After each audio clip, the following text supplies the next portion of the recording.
नमस्कार दोस्तों। मैं पिंटू शर्मा आपका एक बार स्वागत करता हूं परिवर्तन क्लासेस मगहर के ऑफिशियल यूट्यूब चैनल में। जीएस में क्लास है परिवहन। परिवहन की क्लास कैसी है? परिवहन मतलब किसी वस्तु का या किसी माल का या किसी भी सामान का एक स्थान से दूसरे स्थान पर पहुंचाना, जिस माध्यम से पहुंचाया जाता है उसे परिवहन कहा जाता है। जैसे हम इसे हवाई जहाज के माध्यम से भी पहुंचा सकते हैं, रेलगाड़ी के माध्यम से भी पहुंचा सकते हैं, सड़क में ट्रक के माध्यम से पहुंचा सकते हैं, और अगर बहुत दूर तक लेकर जाना है तो उसे जल मार्ग से भी पहुंचा सकते हैं। तो थंबनेल में देख रहे हैं सड़क मार्ग, रेल मार्ग, जल मार्ग और वायु मार्ग। परिवहन के बहुत अच्छे अच्छे प्रश्न बनते हैं, जैसे प्रधानमंत्री ग्राम सड़क योजना कब आई, स्वर्णिम चतुर्भुज योजना क्या है, देश में कुल कितने नेशनल हाईवे हैं। तो ऐसे कई सारे प्रश्न बनते हैं। तो क्लास को शुरू किया जाए। और एक चीज याद रखिए, बार बार अगर आप क्लास पे आ रहे हैं, चैनल को सब्सक्राइब नहीं किए हैं, तो एक बार चैनल को सब्सक्राइब जरूर कर लीजिए। आप पहली बार अगर चैनल पर आए हैं तो आप इसे एक बार सब्सक्राइब कीजिए और देखिए परिवर्तन क्लासेस में क्लासें कैसे दिन प्रतिदिन बढ़ रही हैं, और बड़ी कम डाटा में आपको बड़े ही बेनिफिट कॉन्सेप्ट के हिसाब से चीजें आपको बताई जा रही हैं। चीजें शुरू किया जाए और एक बार देखिए। सड़क परिवहन।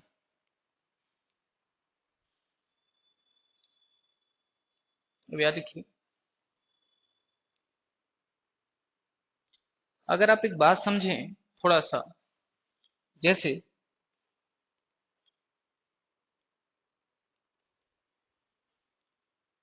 सड़क मार्ग, सड़क मार्ग, रेल मार्ग, जल मार्ग,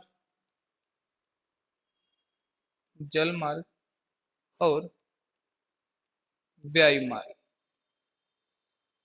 ये चार मार्ग ऐसे हैं जहां से परिवहन का आना जाना लगा रहता है। अगर इन सबको हम 100% मांगे माने तो याद रखिएगा, सड़क मार्ग से 84% माल का यहां से वहां पहुंचाया जाता है, रेल मार्ग में 8%, जल मार्ग में 2% और वायु मार्ग में 6%, और टोटल ये हो जाएगा 100%।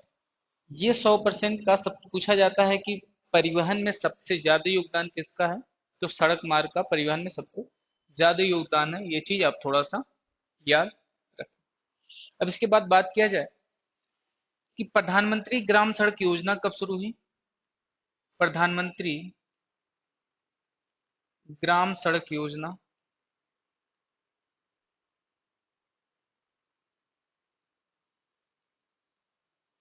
प्रधानमंत्री ग्राम सड़क योजना कब शुरू हुई थी? तो याद रखेंगे, प्रधानमंत्री ग्राम सड़क योजना 2000 में शुरू किया गया। इसके अलावा बात किया जाए, देश में पहली बार बस सेवा कब शुरू हुई। देश में पहली रोड बस सेवा शुरू,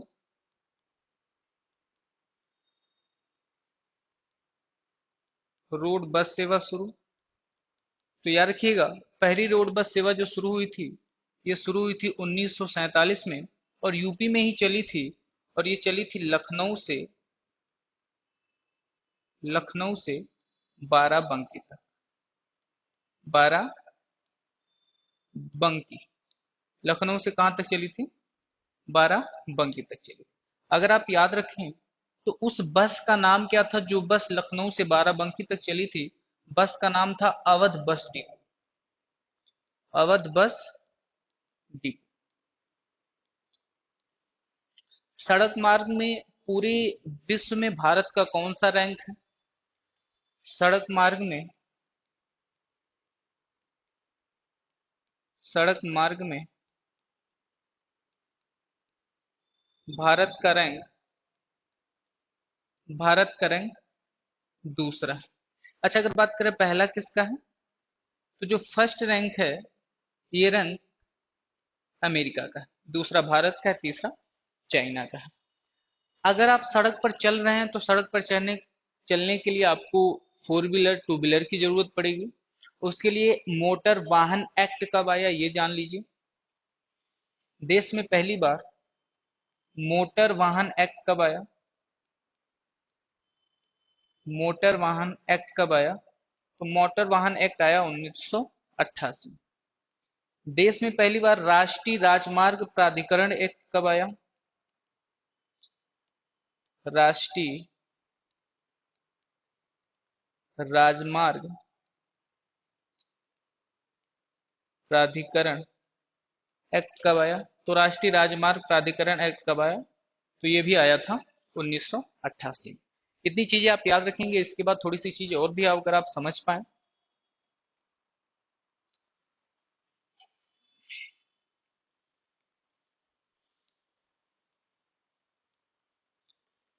सड़क परिवहन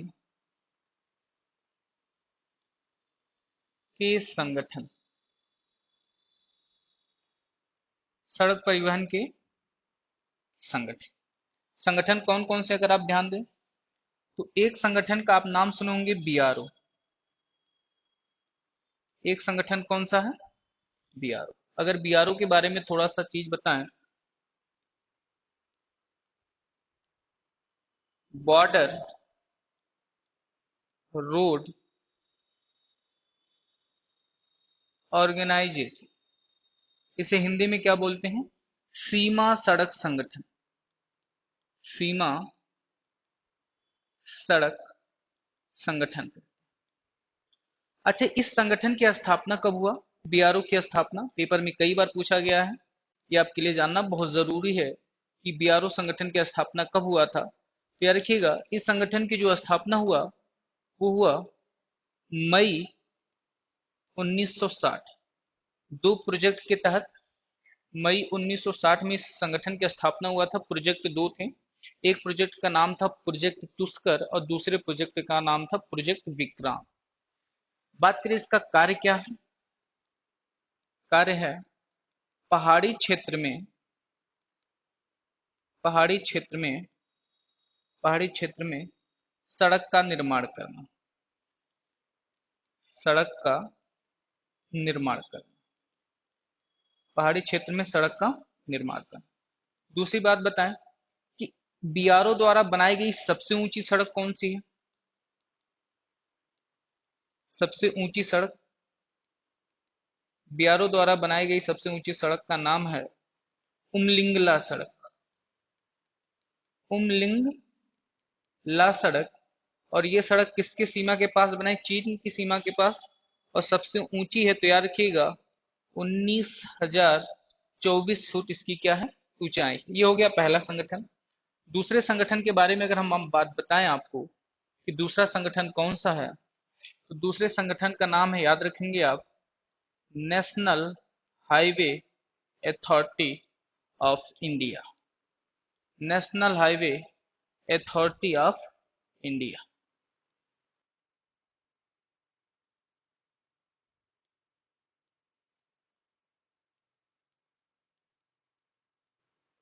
national highway authority of India. भारतीय, भारतीय राष्ट्रीय, राष्ट्रीय राजमार्ग, भारतीय राष्ट्रीय राजमार्ग प्राधिकरण, प्राधिकरण, national highway authority of India. बात करें इसकी स्थापना कब हुआ? इसकी स्थापना, तो इसकी स्थापना हुआ था 1995 में। लेकिन बात करें एक्ट कब का आया था, तो एक्ट आया था 1988। इसका कार्य क्या है? इसका कार्य है हाईवे का मैन्युफैक्चरिंग करना, यानी समतल इलाकों पर जो हाईवे बनाए जाते हैं वो कार्य किसका है? वो कार्य है national highway authority of India का। अगर बात करें तीसरी संगठन कौन सा है, कार्य है समतल इलाकों पर सड़क का निर्माण करना। तीसरा संगठन कौन सा है? तो तीसरे संगठन के बारे में अगर आप याद रखें तो उसका नाम है पीडब्ल्यूडी। तीसरा संगठन कौन सा है? पीडब्ल्यूडी। पीडब्ल्यूडी के बारे में समझिए, इसका पूरा नाम क्या है? Public work department. हिंदी में इसे बोलते हैं लोक निर्माण विभाग, लोक निर्माण विभाग हिंदी में कहा जाता है। इसकी स्थापना कब हुआ? तो इसकी स्थापना हुआ था 1854 में। उस समय भारत पर जो शासन था वो शासन था लॉर्ड डलहौजी का। जिस समय पीडब्ल्यू आया था, भारत में सबसे भ्रष्ट अगर कोई डिपार्टमेंट माना जाता है तो पीडब्ल्यूडी का ही डिपार्टमेंट माना जाता है।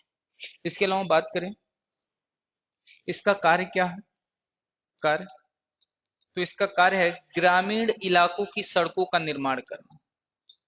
ग्रामीण और जिला स्तर, और जिला स्तर सड़कों का निर्माण करना, सड़कों का निर्माण करना, सड़कों का निर्माण करना। तो मैंने आपको बताया कि national highway authority, PWD, BRO, और एक चीज के बारे में आप जानते होंगे, Bharatmala project, Bharatmala project, Bharatmala project. Bharatmala project क्या है, इसके थोड़ा सा समझ लीजिए। भारतमाला प्रोजेक्ट, इसकी जो शुरुआत हुई, शुरुआत, तो इसकी शुरुआत हुई जुलाई 2015 में। देश के देश के 550 जिलों को, जिलों को मेन सड़कों से जोड़ना, मेन सड़कों से जोड़ना। यानी देश के जो 550 जिले हैं, उन जिलों की जो सड़कें हैं, उन सड़कों को मेन सड़कों से ले जाकर, यानी गांव की किसी एक सड़क को ले जाकर मेन सड़कों से जोड़ना, ऐसे 550 जिलों में किया गया। तो जिस वजह से इसकी शुरुआत हुई भारतमाला प्रोजेक्ट की, तो 2015 में उस समय की सरकार, बीजेपी सरकार द्वारा इसकी शुरुआत की गई थी। इसके बाद जो अगला पॉइंट हमें पढ़ना है, वो पढ़ना है स्वर्णिम चतुर्भुज परियोजना। अगला पॉइंट हमें किसके बारे में पढ़ना है? स्वर्णिम, स्वर्णिम चतुर्भुज परियोजना, स्वर्णिम चतुर्भुज परियोजना। अच्छा, बात करें स्वर्णिम चतुर्भुज परियोजना क्या है, तो स्वर्णिम चतुर्भुज परियोजना के बारे में थोड़ा सा आप ध्यान देंगे। ये देश के 4 महानगरों को एक सड़कों के माध्यम से जोड़ना है। इस परियोजना का संबंध क्या है? सड़क के माध्यम से,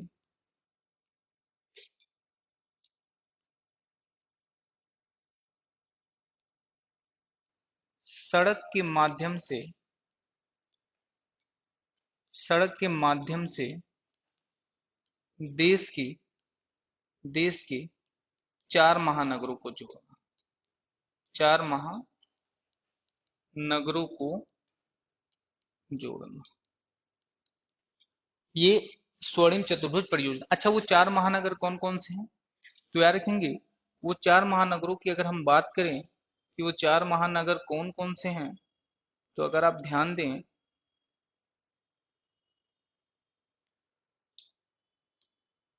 तो यहाँ पर दिल्ली है, दिल्ली। बात करें यहाँ पर कोलकाता है, कोलकाता। तमिलनाडु के यहाँ पर चेन्नई है,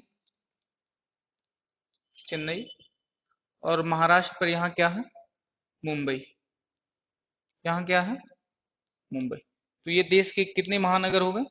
4 महानगरों को किससे जोड़ना? सड़कों से जोड़ना। अच्छा, पूछा जाता है कि कौन से महानगर की बीच की दूरी सबसे ज्यादा है, तो याद रखिएगा अगर इस तरह का प्रश्न पूछ ले कि किस महानगर की बीच की दूरी सबसे ज्यादा है, तो याद रखिएगा यहाँ से यहाँ तक की जो बीच की दूरी है वो है 1453 किलोमीटर। यहाँ से यहाँ की जो बीच की दूरी है वो है 1683 किलोमीटर। और यहाँ से यहाँ की जो बीच की दूरी है वो है 1290 किलोमीटर। और यहाँ से यहाँ की जो बीच की दूरी है वो है 1419 किलोमीटर। तो स्वर्णिम चतुर्भुज परियोजना की कुल दूरी कितनी है? कुल दूरी तो याद रखेंगे 5846 किलोमीटर। मीटर। इसकी कुल दूरी कितनी है? 58। इन सबको जब जोड़ेंगे तो 5846 किलोमीटर के बीच की दूरी। अच्छा, बात करें सबसे लंबी दूरी किस बीच की है, तो देखिए कोलकाता चेन्नई के बीच की जो दूरी है ये सबसे लंबी दूरी है, सर्वाधिक दूरी है। ये कौन सी दूरी है? सर्वाधिक दूरी है। अब बोले कि स्वर्णिम चतुर्भुज परियोजना में सबसे कम दूरी किसकी है, तो चेन्नई से मुंबई की न्यूनतम दूरी है। कौन सी दूरी है? न्यूनतम दूरी। चलिए अब आगे चला जाए कि आगे क्या कह रहा है। अगर एक चीज को आप समझें कि आगे क्या है, अब हेडिंग डालिए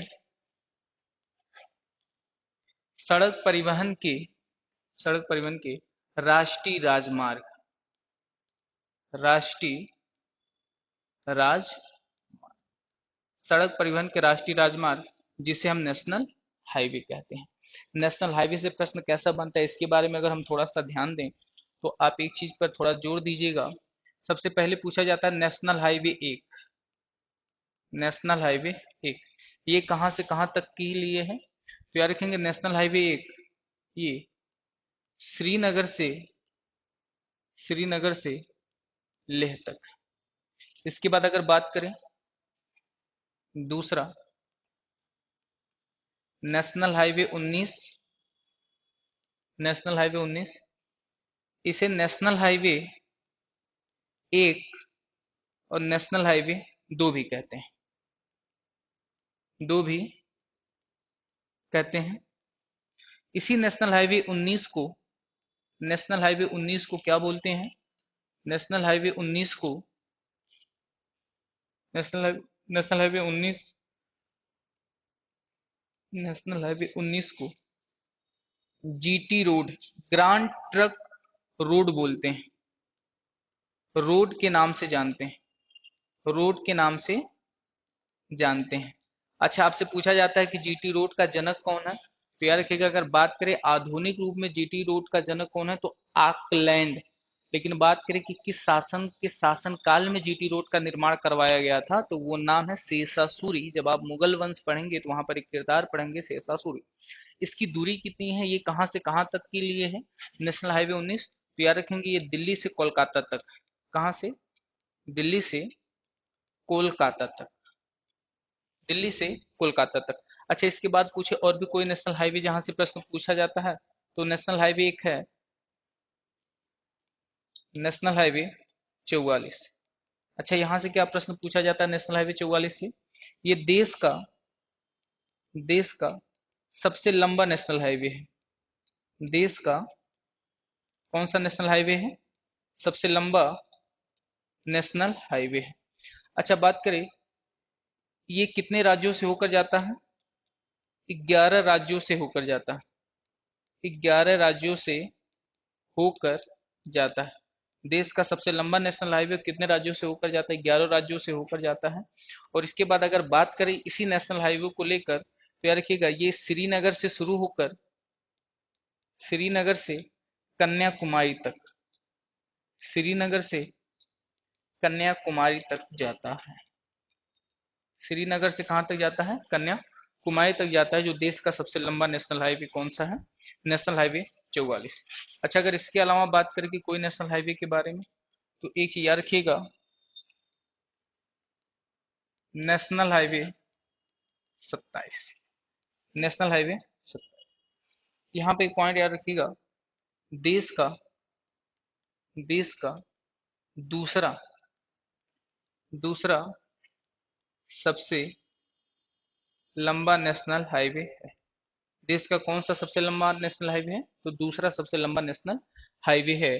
और ये कहां से कहां तक जाता है, तो याद रखेंगे पोरबंदर से, पोरबंदर से असम के सिलचर तक जाता है, पोरबंदर से असम के सिलचर तक जाता है। और एक नेशनल हाईवे है, अब नाम सुनेंगे, national highway 47A। National highway कौन सा, तो नेशनल हाईवे 47A।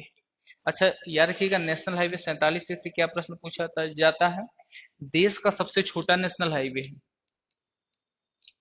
देश का सबसे छोटा नेशनल हाईवे, देश का सबसे छोटा नेशनल हाईवे। अच्छा, ये कहाँ से कहाँ तक है? ये कूड़ानूर से वेलिंगटन द्वीप तक, वेलिंगटन द्वीप तक। और इस बीच ये जो दूरी है इसकी, केरल में पड़ता है।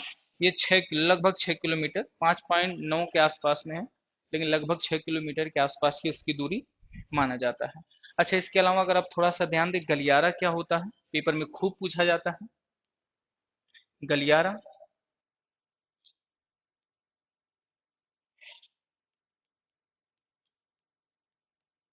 गलियारा तो याद रखें, गलियारा मतलब वो जो दो दिशाओं को जोड़ रहा है उसे ही गलियारा कहा जाता है।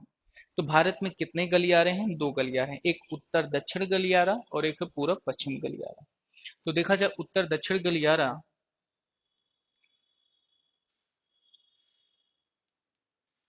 उत्तर दक्षिण गलियारा, उत्तर दक्षिण गलियारा याद रखेंगे, ये श्रीनगर से कन्याकुमारी तक, श्रीनगर से कन्याकुमारी तक। श्रीनगर जम्मू कश्मीर में पड़ता है, कन्याकुमारी तमिलनाडु में पड़ता है। और बात करें इस बीच ये दूरी कितनी चलता है, तो इस बीच जो इसकी दूरी है वो है 3806 किलोमीटर। इस बीच की इसकी दूरी कितनी है अगर आप बता पाए तो? 3806 किलोमीटर की इसकी दूरी, 3806 किलोमीटर की दूरी। दूसरा गलियारा कौन सा है? दूसरा गलियारा है पश्चिम पूरब गलियारा, पश्चिम पूरब गलियारा, पश्चिम पूरब गलियारा। इस गलियारे की बात करें, ये कहाँ से कहाँ तक है, तो ये पश्चिम में गुजरात के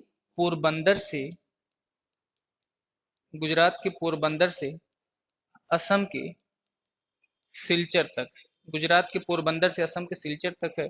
और इस बीच इसकी जो दूरी वो 3507 किलोमीटर की एग्जैक्ट दूरी। ये देश के दो गलियारे हैं जो कहीं से शुरू होकर कहीं जाकर खत्म होते हैं। अब मेरी बात का ध्यान देंगे, सड़क परिवहन में इससे ज्यादा आपको पढ़ना नहीं है।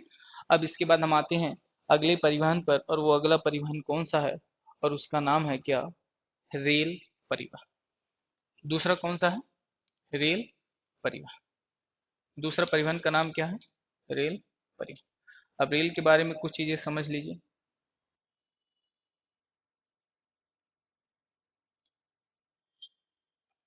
रेल परिवहन,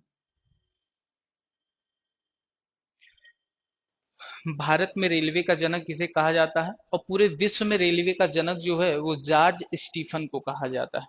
पूरे विश्व में जो रेलवे का जनक है वो कौन है? जॉर्ज स्टीफन को कहा जाता है। भारत रेल नेटवर्क के मामले में विश्व में चौथे स्थान पर आता है। Bharat Bharat rail Bharat rail network में कौन सा स्थान रखता है? चौथा स्थान रखता है। पहला स्थान किसका है? अमेरिका का। दूसरा स्थान किसका है? चीन का। तीसरा स्थान किसका है? रूस का। और चौथा स्थान अपने भारत का है। बात करें भारत में रेलवे बोर्ड का गठन कब किया गया? भारत में रेलवे बोर्ड का गठन क्या रखेंगे?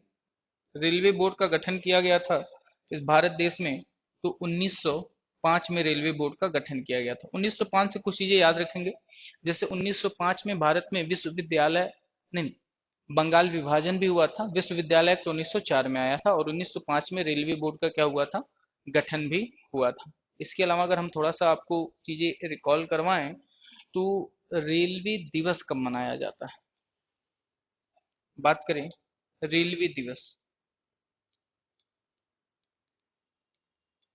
रेलवे दिवस कब मनाया जाता है, क्या रखेंगे? रेलवे दिवस जो मनाया जाता है ये 16 अप्रैल को मनाया जाता है। इसके अलावा अगर बात करें कि रेल के इतिहास में कौन कौन से प्रश्न बनते हैं, तो पूरे विश्व में रेल का जो जनक है वो जॉर्ज स्टीफन को कहा जाता है। भारत में रेल की शुरुआत कैसे हुई? ये रेल की शुरुआत हुई भारत में 16 अप्रैल 1853। रेल की शुरुआत, पहली रेल चली, पहली रेल चली, तो पहली रेल कब चली थी देश में? तो देश में जो पहली रेल चली थी वो चली थी 16 अप्रैल, 16 अप्रैल 1853। अच्छा, जो 16 अप्रैल 1853 को देश में पहली रेल चली थी, ये देश की पहली रेल कहाँ से कहाँ तक चली थी? कोई क्लास में बता पाएगा? देश की पहली रेल कहाँ से कहाँ तक चली थी? याद रखिएगा, ये मुंबई से पुणे तक चली थी। मुंबई से पुणे, थाने सही जवाब है, पुणे नहीं। मुंबई से थाने तक चली थी और इस बीच ये 34 किलोमीटर की दूरी तय की थी। कितनी? 34 किलोमीटर की दूरी तय की थी। और जिस रेल की मदद से इसे चलाया गया था, इसमें 3 इंजन लगे हुए थे। 3 इंजन, जब देश में पहली बार रेल चली थी तो उसमें इंजन कितने थे? 3 इंजन लगे हुए थे। 3 इंजन का नाम कौन कौन सा है? कोई क्लास में बता दे। एक का नाम है सिंध, एक का नाम क्या है? सिंध। दूसरे का नाम है साहिब, दूसरे का नाम है साहिब, और तीसरे का नाम क्या है? सुल्तान। और पहली रेल भारत में जब चली थी तो उस समय भारत में शासन किसका था? शासन, तो याद रखेंगे, उस समय जो शासन था वो शासन लॉर्ड डलहौजी का था। शासन किसका था? लॉर्ड डलहौजी। लॉर्ड डलहौजी का जो शासन था भारत में, वो 1848 से 1856 तक था। इस पहली बार की रेल में 14 डिब्बे लगे हुए थे, 3 इंजन का प्रयोग हुआ था। और भारत में जो रेलवे का जनक बोला जाता है वो लॉर्ड डलहौजी को बोला जाता है, और विश्व में स्टीफन में कई बार क्लास में बता चुका। इसके अलावा अगर बात करें, सारी चीजें ठीक चल रही थी, लेकिन आगे चलकर कहानी क्या हुआ? 1924 में एक समिति बनी। उस समिति का नाम था एकवर्थ समिति। समिति का नाम क्या था? एकवर्थ समिति। पूछा जाता है कि रेल बजट किस वर्ष आम बजट में माम बजट से अलग कर दिया गया? तो एक समिति बनाई गई थी 1920 में, एकवर्थ समिति। इस एकवर्थ समिति की सिफारिश जब आई 1924 में, तो इस समिति ने कहा कि काम कीजिए, सरकार से कहा कि आप रेल बजट और आम बजट को अलग कर दीजिए। अच्छा, अलग करने से क्या होगा? अलग करने से ये फायदा मिल जाएगा कि जो रेल बजट है, उस रेल बजट के तहत कितनी नई रेलगाड़ियों का निर्माण होगा, कितनी नई वैकेंसी आएंगी, रेलवे किस किस क्षेत्र में काम करने वाला था, ये 1924 में कहा गया। तो पेपर में कई बार प्रश्न बना हुआ है कि किस समिति की सिफारिश पर रेल बजट को आम बजट से अलग कर दिया गया था? तो 1924 में एकवर्थ समिति के अनुसार, के अनुसार रेल बजट, रेल बजट आम बजट से, आम बजट से अलग हो गया। रेल बजट आम बजट से क्या हो गया? अलग हो गया। इसके बाद अगर आगे बात करें कि चीजें कैसी हुई, तो आगे चलकर 2017 में एक समिति बनी। उस समिति का नाम था विवेक देवराय समिति। 2017 में एक समिति बनी, उस समिति का नाम क्या था? याद रखेंगे, विवेक देवराय समिति। 2017 में एक समिति आई, उसका नाम है विवेक देवराय समिति। विवेक देवराय समिति ने क्या किया? इसने कहा कि आप रेल बजट को आम बजट में एक कर दीजिए। तो पेपर में कई बार प्रश्न बना है कि किस बजट की सिफारिश पर रेल बजट को आम बजट में कर दिया गया? तो 2017 में विवेक देवराय समिति की सिफारिश पर रेल बजट को आम बजट में कर दिया गया। के अनुसार, के अनुसार रेल बजट, रेल बजट आम बजट में रख दिया गया, आम बजट में रख दिया गया। पेपर में पूछा जाता है रेलवे का राष्ट्रीयकरण कब किया गया था? रेलवे का राष्ट्रीयकरण कब किया गया था? रेलवे का राष्ट्रीयकरण, रेलवे का जो राष्ट्रीयकरण हुआ था, याद रखेंगे, रेलवे का राष्ट्रीयकरण हुआ था 1951। वर्तमान में रेल मंत्री कौन है? अश्वनी वैष्णव वर्तमान में रेल मंत्री हैं। इसके बाद अगर हम आगे चलें, जैसे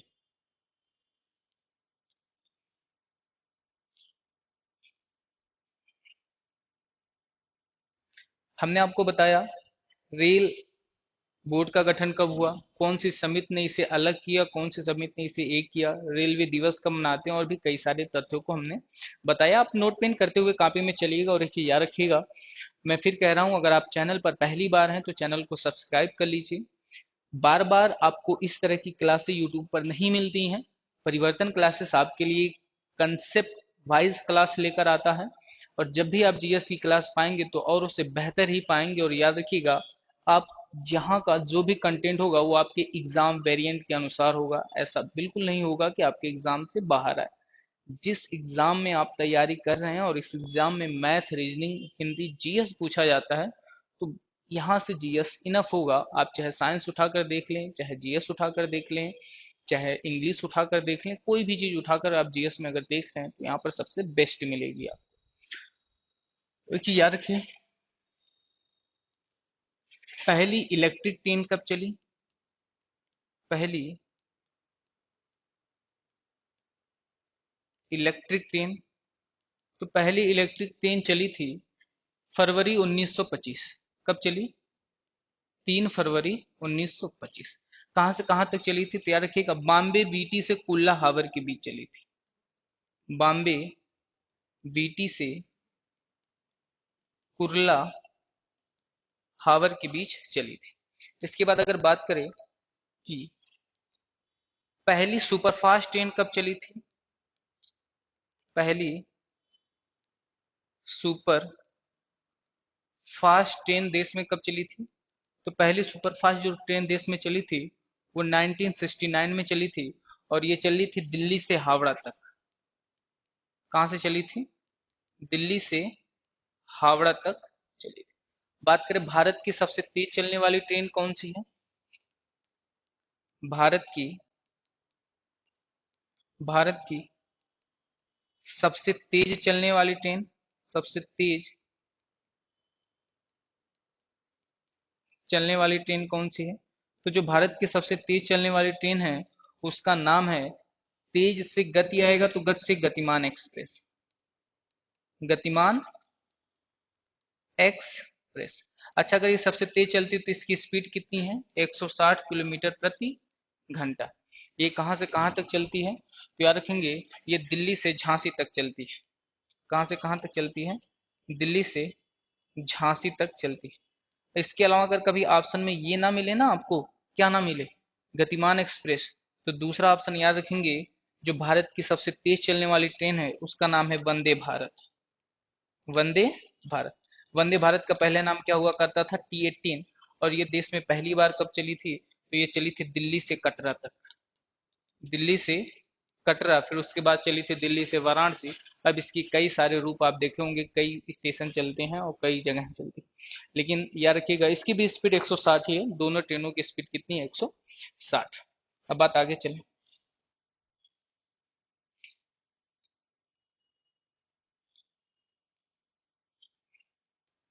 सबसे लंबी दूरी तय करने वाली ट्रेन कौन सी है? सबसे सबसे लंबी दूरी तय करने वाली ट्रेन,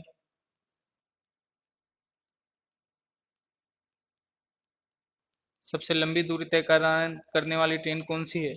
उस ट्रेन का नाम है विवेक एक्सप्रेस। विवेक एक्सप्रेस, सबसे लंबी दूरी तय करने वाली ट्रेन का नाम क्या है? विवेक एक्सप्रेस। अच्छा, विवेक एक्सप्रेस जो ये कहाँ से कहाँ तक चलती है, तो इसके बारे में थोड़ा सा याद रखेंगे। ये चलती है असम के डिब्रूगढ़ से, असम के डिब्रूगढ़ से कन्याकुमारी तक। असम के डिब्रूगढ़ से कहाँ तक? कन्याकुमारी तक। अच्छा, इस बीच ये जो दूरी चलती है ये चलती है 4247 किलोमीटर की ये दूरी चलती है। डिब्रूगढ़ से कन्याकुमारी तक चलती है, 4247 किलोमीटर की दूरी चलती है। बात करें, ये जो 57 स्टेशन को पार करती है, 57 स्टेशन को पार करती है, और 82.50 घंटे, यानी लगभग 3.5 दिन का ये समय लेती है इस दूरी को पूरी करने के लिए, जो भारत की सबसे लंबी दूरी तय करने वाली ट्रेन है। तो हमने कई सारे फैक्ट आपको बताए, जैसे भारत की सबसे तेज ट्रेन कौन सी है, भारत में पहली बार इलेक्ट्रिक ट्रेन कब चली थी, भारत में पहली सुपर फास्ट ट्रेन कब चली थी? भारत की सबसे लंबी दूरी तय करने वाली ट्रेन कौन सी है? इसके बाद अगर हम आते हैं तो याद रखिएगा, भारत में मेट्रो शुरुआत, भारत में मेट्रो शुरुआत, भारत में मेट्रो की शुरुआत कब हुई है थोड़ा सा आप समझेंगे। तो भारत में जो मेट्रो की शुरुआत हुई थी, सबसे पहले मेट्रो ट्रेन, सबसे पहले मेट्रो, सबसे मेट्रो कब चली थी आप बताएं? तो सबसे मेट्रो पहली बार चली थी 1984 में, और ये कहाँ चली थी? कलकत्ता। इसके बाद पूछा जाता है कि दिल्ली में मेट्रो की शुरुआत कब हुई थी? दिल्ली में जो मेट्रो की शुरुआत हुई थी वो 25 दिसंबर 2002 को चली थी, और ये चली थी शाहदरा तक। और कहाँ से शुरू हुई थी? 30 हजारी से शाहदरा तक चली थी। कहाँ से कहाँ तक चली थी? 30 हजारी से, दिल्ली के 30 हजारी से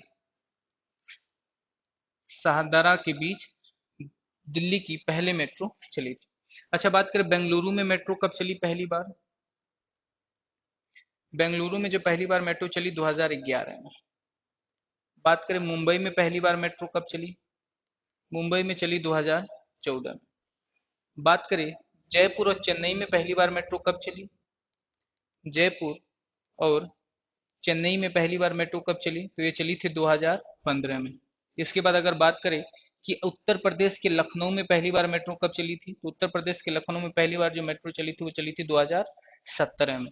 इसके बाद अगर आप थोड़ा सा ध्यान दें तो सबसे नवीनतम मेट्रो कौन सा है? ग्रेटर नोएडा। ग्रेटर नोएडा जो है ये सबसे नवीनतम मेट्रो है, और इसकी शुरुआत हुई थी 2019 में। अब भारत का अब तक का सबसे नवीनतम मेट्रो कौन सा है? ग्रेटर नोएडा। इसके बाद अगर आप ध्यान दें तो कुछ प्रश्न हैं जो विविध में कई बार एग्जामों में पूछा गया है, अगर आप थोड़े से जानकार हैं। जैसे एक प्रश्न कई बार पेपर में पूछा गया है, राष्ट्रीय रेल संग्रहालय कहाँ पर है? राष्ट्रीय रेल संग्रहालय, राष्ट्रीय रेल संग्रहालय कहाँ पर है? तो राष्ट्रीय रेल संग्रहालय 1971 में बना, और ये कहाँ पर है? तो याद रखेंगे ये है नई दिल्ली। कहाँ पर है? नई दिल्ली। इसके बाद बात करें रेलवे का मुख्यालय कहाँ पर है?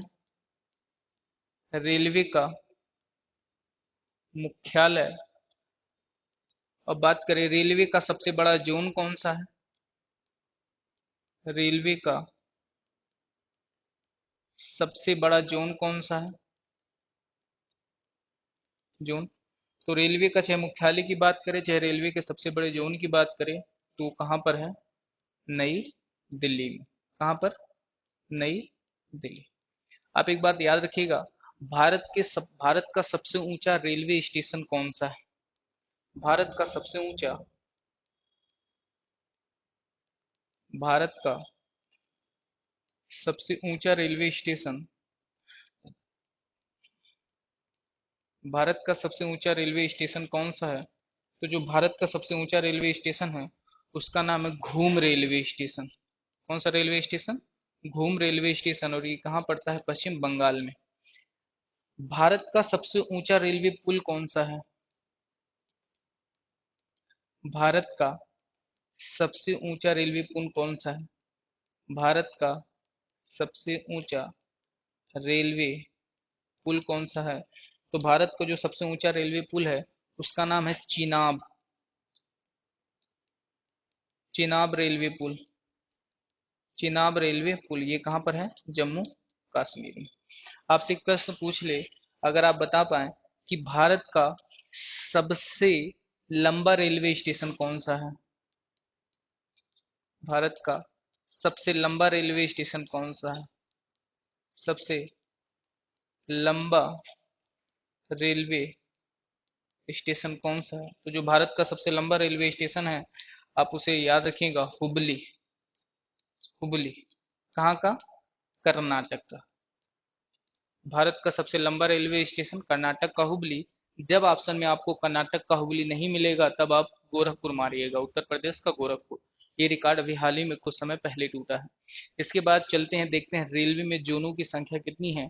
तो रेलवे में जो जोन है उनकी टोटल संख्या है, आप अगर समझें तो 18।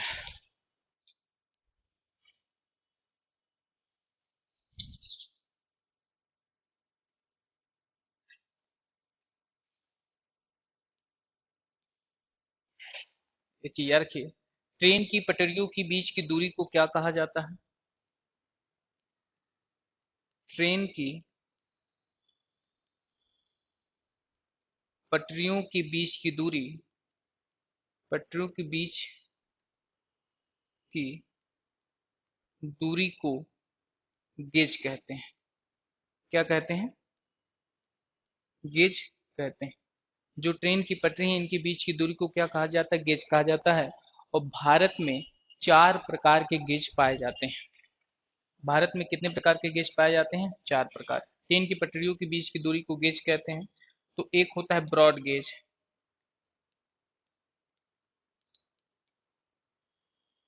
Broad gauge. दूसरा होता है मीटर, मीटर गेज।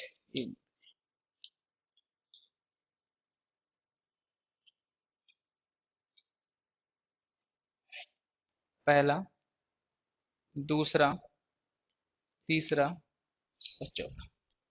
पहले गेज को हम बोलते हैं ब्रॉड, ब्रॉड गेज। दूसरे गेज को हम बोलते हैं मीटर गेज।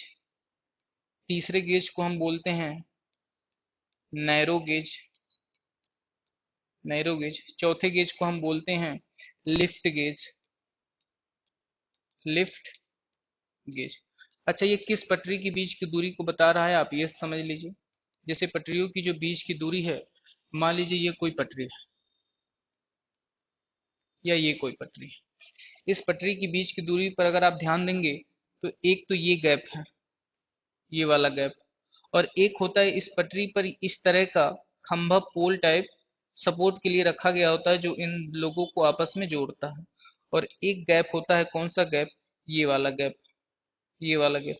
तो ये किस गैप की बात कर रहा है कि रेल की पटरियों के बीच की दूरी? तो इस वाले गैप में।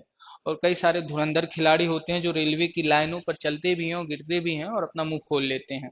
वैसे कई चीजों को आप देखे होंगे। तो एक चीज याद रखिएगा मेरी बात को, जो रेल की पटरियों के बीच की दूरी है उसे क्या बोलते हैं? उसे गेज कहते हैं। गेज कितने प्रकार के होते हैं? 4 प्रकार के होते हैं। अच्छा, ये 4 प्रकार के गेज की दूरी कितनी होती है? जो ब्रॉड गेज होता है ये 1.676 मीटर का गैप होता है। मीटर गेज नाम से ही पता चल गया, 1 मीटर का गैप होगा। नैरो गेज का जो होता है वो 762 मीटर का गैप होता है। और जो लिफ्ट गेज का होता है वो 610 मीटर का गैप होता है। अच्छा, बात करें कि भारत में सबसे बड़ा गेज कौन सा पाया जाता है? सर्वाधिक, सर्वाधिक रेलवे ट्रैक, सर्वाधिक रेलवे ट्रैक किस गेज का बना हुआ है भारत में? तो ब्रॉड गेज का बना हुआ है। पहाड़ी इलाकों में कौन सा गेज पाया जाता है? तो नैरो गेज। पहाड़ी क्षेत्र में, पहाड़ी क्षेत्र में रेलवे ट्रैक। पहाड़ी क्षेत्र में जो रेलवे ट्रैक है वो कौन सा ट्रैक है? उस ट्रैक का नाम है नैरो गेज। अब इसके बाद हम आते हैं रेलवे के 18 जोनों को देखते हैं कि रेलवे में जोनों की संख्या टोटल कितनी है। रेलवे में जोनों की संख्या, रेलवे में, रेलवे के कुल 18 जोन। अब वो 18 जोन कौन कौन से आप देखिए, लेकिन उस चीज को देखने से पहले आप थोड़ा दिशा समझिए। अगर ये कोई मध्य है तो मध्य के बीच की इधर की दिशा उत्तर, इधर की दिशा क्या बोलेंगे? दक्षिण। इधर की दिशा को हम बोलते हैं पूरब। और इधर की दिशा को हम क्या बोलते हैं? पश्चिम। और जो इस बीच की ये दिशा है, ये दिशा, इस दिशा को हम क्या बोलते हैं? उत्तर पूरब। अच्छा, कभी कभी उत्तर पूरब ना बोलकर इसे पूर्वोत्तर भी बोला जाता है। उत्तर पूरब की बीच की दिशा को उत्तर पूरब ना बोल के पूर्वोत्तर भी बोला जाता है। अब ये है दक्षिण पश्चिम, ये है दक्षिण पश्चिम। इस गैप को क्या बोला जाता है? दक्षिण पूरब। और इस गैप को क्या बोला जाता है? उत्तर पश्चिम। अच्छा, अगर मेरी बात आप समझ पा रहे हैं तो ये आप ये समझिए, ये अगर मध्य है, ये लाइन अगर मध्य है, तो उत्तर की ये लाइन के बीच में क्या ये उत्तर मध्य नहीं होगा? बिल्कुल उत्तर मध्य होगा। क्या अगर ये उत्तर पूरब के मध्य में है तो क्या ये उत्तर पूरब मध्य नहीं होगा? ये उत्तर पूरब मध्य है। तो इस तरह से आप देखते हैं कि रेलवे की जोन, कौन से जोन कहाँ कहाँ पर है और किस तरह के जोनों से प्रश्न पूछा जाता है। तो जो सबसे बीच में जोन आता है उस जोन का नाम क्या है? Mumbai zone. Mumbai central, Mumbai central zone आता है। ये जोन जो है वो भारत के सबसे मध्य का जोन है, मुंबई सेंट्रल जोन। अच्छा, अब इसके बाद प्रश्न क्या पूछेगा कि भारत का सबसे उत्तरी जोन कौन सा है?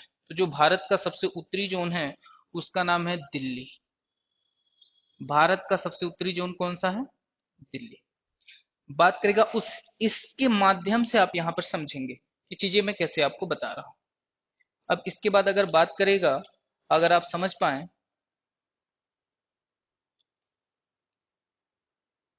भारत का सबसे दक्षिणी जोन कौन सा है? तो जो भारत का सबसे दक्षिणी जोन है वो है चेन्नई। सबसे दक्षिणी जोन कौन सा है? चेन्नई। बात करें भारत का सबसे,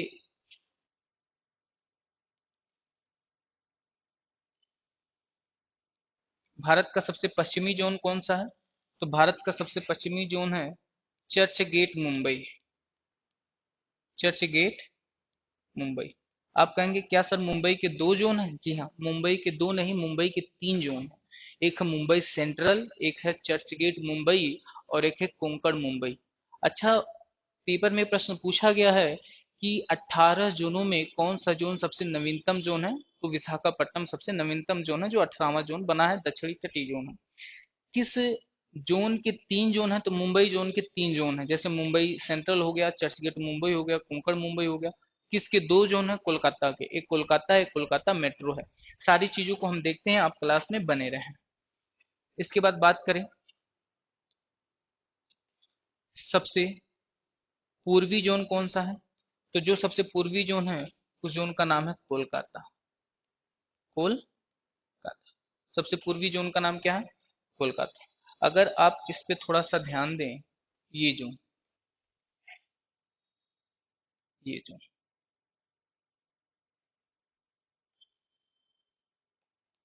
इस जोन को हम क्या कहते हैं?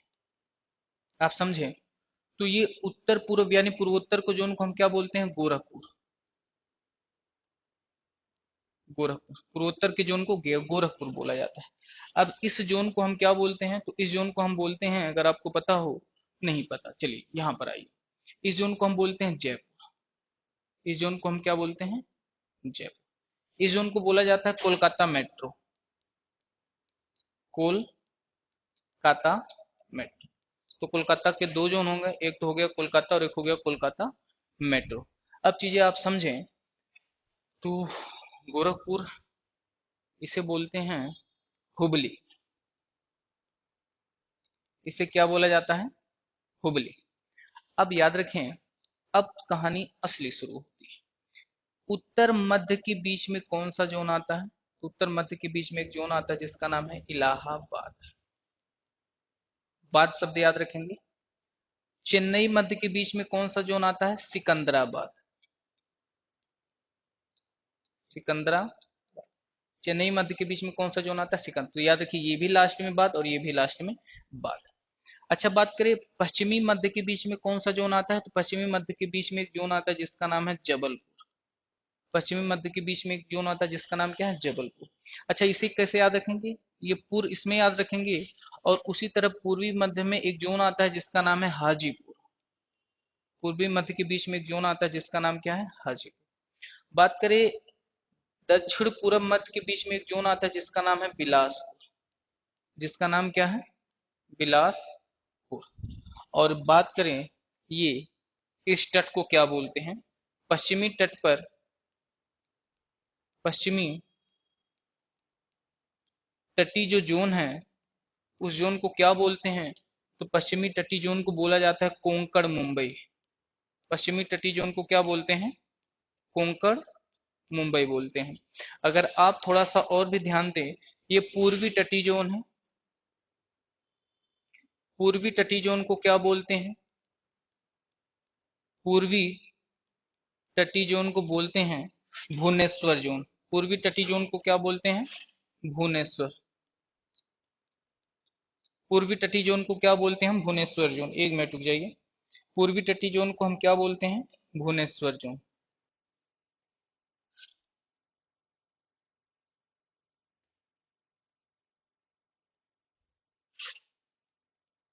पूर्वी तटीय जोन, पूर्वी तटीय जोन को क्या बोला जाता है? पूर्वी तटीय जोन को बोलते हैं भुवनेश्वर। भुवनेश्वर जोन। अब ये जो आखिरी जोन बच रहा है वो है दक्षिणी तटीय जोन। आखिरी जोन जो है उसका नाम क्या है? दक्षिणी तटीय जोन। दक्षिणी तटीय जोन। और दक्षिणी तटीय जोन को क्या बोलते हैं? दक्षिणी तटीय जोन को बोला जाता है विशाखा विशाखापत्तनम जोन। और जो विशाखापट्टनम जोन है ये देश का नवीनतम जोन है। याद रखिएगा ये कैसा जोन है? तो याद रखिएगा देश का सबसे नवीनतम जोन है। देश का सबसे नवीनतम जोन है। देश का सबसे कौन सा जोन है? नवीनतम जोन है। तो कौन सा नवीनतम जोन है? 18वां जोन। एक बार काउंट कीजिए, देखिए 18 हो गए क्या? तो 1 2 3 4 5 6 7 8 9 10 11 12 13 14 15 16 17। एक छूट रहा है, तो वो जो जोन है वो यहाँ का जोन है। और यहाँ पर क्या पड़ता है? भुवनेश्वर हो गया। असम का गुवाहाटी। असम का कौन सा जोन हो गया? गुवाहाटी। अब आप एक बात मानिए कि अगर किसी जोन में कोई घटना घटी, मान लीजिए दिल्ली जोन में कहीं ट्रेन लड़ गई, तो जो वर्तमान में रेल मंत्री हैं अश्वनी वैष्णव, वो कैसे प्राप्त करेंगे कि इस जोन के किस स्टेशन पर घटना घटी है? तो एक जोन पर कई सारे स्टेशन, कई सौ स्टेशन आते हैं। तो अगर मान लीजिए एग्जाम्पल के तौर पर दिल्ली जोन में अगर ये घटना घटी, तो अश्वनी जो वर्तमान में रेल मंत्री हैं वो रेल मंत्री उस जोन में फोन करेंगे। उस जोन का जो चीफ होगा वो चीफ उसके पास फोन करेगा जिस स्टेशन के आसपास में घटना घटी हुई होगी। या फिर वो चीफ इंजीनियर के पास कॉल करेंगे, या इलेक्ट्रिक घटना है तो चीफ इंजीनियर के पास, अगर ट्रेन की घटना है तो उस जोन के चीफ के पास कॉल करेंगे। अब उस जोन का जो चीफ होगा वो उसके पास कॉल करेगा जो रेलवे के आस जिस स्टेशन के आसपास में घटना घटी होगी। उस स्टेशन का एक स्टेशन मास्टर होगा, कई सारे होते हैं पर जिसकी ड्यूटी लगी होती है उससे ये खबर प्राप्त की जाएगी। वह स्टेशन मास्टर अपने यहाँ पर रहने वाले ग्रुप डी के कर्मचारियों से ये पता लगाएगा कि ये घटना क्यों घटी थी। जो ट्रैकमैन है उनके द्वारा घटना घटी थी, या फिर किसी टेक्निकल इश्यू के कारण घटना घटी थी। तो इस क्रम में ऊंचे से लेकर नीचे की तरफ में ये जानकारी ली जाती है कि किस जोन में कैसी घटना घटी थी। अगर घटना दिल्ली जोन की है तो याद रखिएगा चेन्नई जोन से कोई मतलब नहीं, वो मतलब किस जोन से? दिल्ली जोन से। तो आज की क्लास यहीं के लिए रखते हैं, फिर मिलते हैं अपनी अलग नए क्लास में। और याद रखिए चैनल पर पहली बार हैं तो सब्सक्राइब जरूर कीजिएगा, और तब तक के लिए मिलते हैं नेक्स्ट वीडियो में। जय हिंद, नमस्कार।